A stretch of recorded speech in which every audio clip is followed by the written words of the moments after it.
Olá, gente, Deus abençoe, que alegria poder estar aqui com você mais uma vez. E todo dia a gente tem uma palavra de Deus pro teu coração. Fiz questão de trazer você para dentro da minha casa, para que juntos nós possamos meditar na palavra. Nesse meu ambiente de devocional, a partir de agora também é seu ambiente, é nosso lugar de estudarmos a palavra de Deus juntos. E se você tem sido edificado por essas palavras, eu quero já convidar você a compartilhar, a enviar essa mensagem para mais alguém, a curtir aqui, a deixar o seu like, a comentar aqui se você tem sido de alguma forma abençoado por aquilo que Deus tem feito através de cada uma dessas devocionais. Se você tem acompanhado também essa série, você deve estar entendendo que nós estamos falando sobre a mesa, sobre o poder da mesa, sobre ter lugar à mesa. E a base de tudo isso está lá em 1 Coríntios, capítulo 11.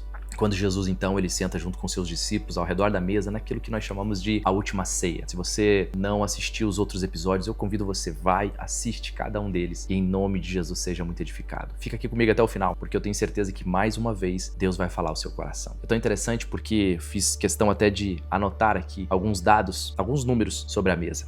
Eu não sei se você sabe, mas 74%, preste atenção nisso, 74% das famílias não se assentam ao redor de uma mesa. A mesa hoje ela se tornou literalmente um utensílio. A mesa hoje ela se tornou um ambiente de decoração. A mesa hoje ela se tornou na casa de muitos um lugar onde colocamos as mochilas, as malas, as bolsas, o trabalho. Fazemos muitas coisas ali, usamos para diversas coisas e talvez não usamos para aquilo ao qual ela realmente foi criada. A mesa da reconciliação. A mesa que foi literalmente criada para nos reconciliar, para trazer de volta a presença. E é sobre isso que eu quero falar com você. Porque a palavra vai dizer no momento em que o Senhor ele dá uma direção a Moisés. Você deve conhecer um pouco essa história. Moisés ele construiu aquilo que na palavra chama-se de tabernáculo, como se fosse a igreja da época. Moisés então, ao construir o tabernáculo, Deus dá a ele algumas ordens, algumas direções. Você vai fazer dessa forma, será desse tamanho, será nesse formato. E Deus também começa a dizer a ele quais seriam os utensílios que ele iria colocar dentro daquele tabernáculo. E é tão interessante porque dentre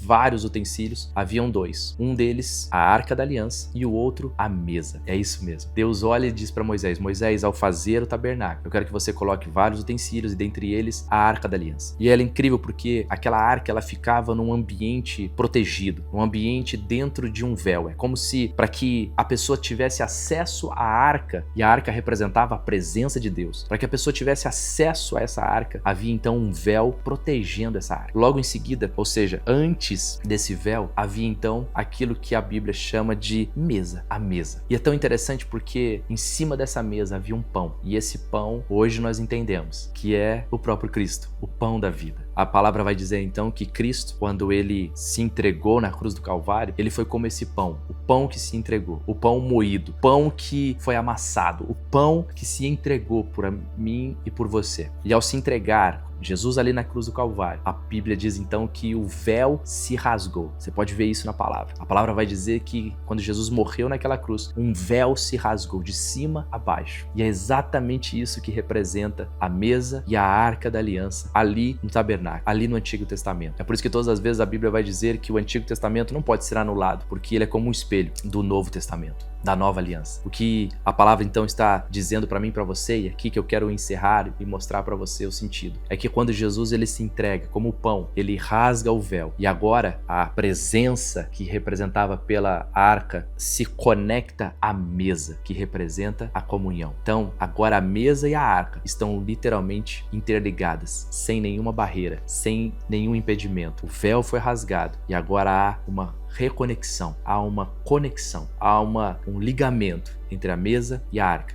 entre a presença e a comunhão. E é sobre isso que Colossenses, para encerrar, Colossenses capítulo 1, no verso 21, é isso que Paulo nos diz. Antes, vocês estavam separados de Deus, e na mente de vocês eram inimigos por causa do mau procedimento de vocês. Mas agora, ele os reconciliou pelo corpo físico de Cristo, mediante a morte, para apresentá-los diante dele santos, inculpáveis e livres de qualquer acusação. É isso mesmo. Tão lindo, porque é isso que Jesus fez. Jesus morreu naquela cruz, o véu foi rasgado e agora então ele restaura o nosso relacionamento com a presença de Deus. A mesa e a arca unidas, a mesa da comunhão com a presença juntos. Que o Senhor, em nome de Jesus, se faça presente na sua mesa, que ele se faça presente na sua casa, que a presença do Senhor seja real na sua vida, hoje, amanhã e sempre, em nome de Jesus. Que Deus te abençoe. A gente se vê no próximo episódio, se Deus permitir.